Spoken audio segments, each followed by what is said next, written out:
Hey YouTube, welcome back to another episode of Luke's Amateur Hour. Finally got a chance to use both pick sets and compare them, and I wanted to do a quick video for you guys. So I was doing my dishwasher repair, dishwasher assembly, blah blah blah blah blah, and I had trouble getting the one grate click down back in, and I was using the picks to try and get the thing get the lips peeled up just enough so that it would snap back into place where it went. And I was using both pick sets, trying to play around with which geometry I liked the best, which hand feel I liked, which one felt better, like able to actually grip it and stuff. So I could actually provide you guys with a bit of a review on what I felt was going on with these tools. So I got ghosts in the attic here. So I feel like I can actually give a qualified answer now. I've had the Channellock pick set for a little while. These are made in the USA, which I appreciate, and if it's only a couple dollars more, I will always go with made in the USA. These were $11 for these 4 pieces, right? So for $3 a piece, no big deal. They are sharp, so that's nice. You just got to keep that in mind when you're using them. Like this little bugger, that'll get and hold on to something, even if you don't want it to. And this guy, he'll put your eye out. That's what you want though. Like, and the metal seems pretty solid. I mean, I'm not messing the tip up too badly when I do something like that, although I probably shouldn't do it too often. But they're pretty good. The only thing I'm a little bummed out about is how quickly, where's my focus?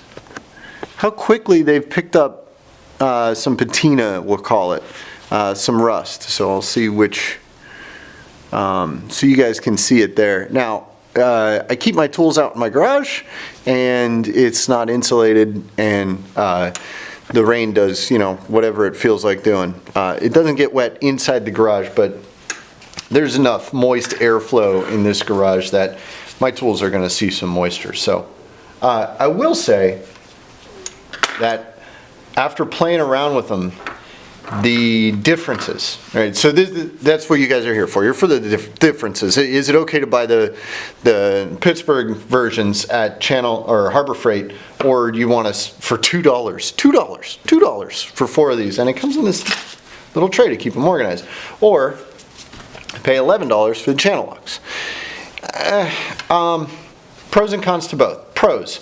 The Harbor Freight has this really weird geometry on this one. Let's see here, where's my focus? Really weird geometry on this guy, right? It's like I don't know. I don't even know how to describe it. It's like a 45 and a 45 or something? Whatever. That's actually really useful. The rest of them are about the same in their geometry. So it's got the hook, it's got the 90 degree, and it's got the straight. We got a straight, a 90 degree, a hook. And this is like the smaller version of the Harbor Freight, double bend, much smaller. I feel like I mean it's obvious, right? The quality of the metal in the Channellocks is better. The quality of the handles in the Channellocks are better. But is it $9 better for a small pick set? And don't be fooled. They're small, right? These are tiny screwdrivers compared to even the smaller of the Filos that I have. And then the regular size number 2 Filo, give you an idea of exactly how small these stinking things are. But these are much better made, and the acetate handle actually gives you something strong to hold on to, and all the facets of the handle are really nice. The metal itself is that me making all that noise, or do I have ghosts in here? The metal of the points themselves, I got the former owner running around up in the attic here, and it's just better. Like the bends are more on point. Like this is an actual 90, and this feels kind of like somebody did it in their vise, and they kind of maybe. When it comes down to it, you can get away with the $2 one. You'll be fine. They'll be fine. if you only want to spend $2. Yeah, sure, go with the Pittsburgh ones. They're better than no picks. I wouldn't have been able to do that job with no picks.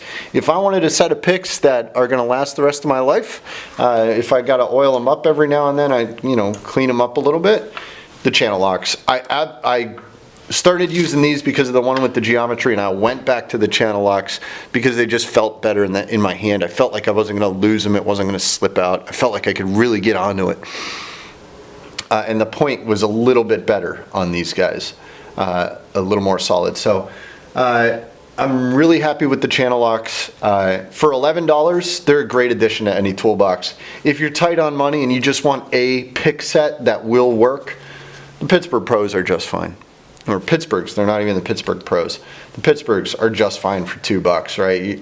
$2, you can't regret spending $2 on a tool. And if you do, I don't know what to tell you, man. I don't regret spending the $11 on the Channellocks. I like them. They're going to be my go-tos. I'll use these if I got to do a two-handed kind of thing and use the same geometry, but whatever. Hey, figured I'd pass that along. Thanks a lot for tuning in, guys. If you like my stuff, go ahead and hit like. If you want to, go ahead and subscribe. I'd really appreciate it. Otherwise, tell me what you guys think. If you had these, if they failed, if you have these, if you think they're great. Tell me down in the comments below. I'll keep doing comparisons to the tools I have when I use them. Thanks a lot for tuning in. You guys, cheers. Have a great night.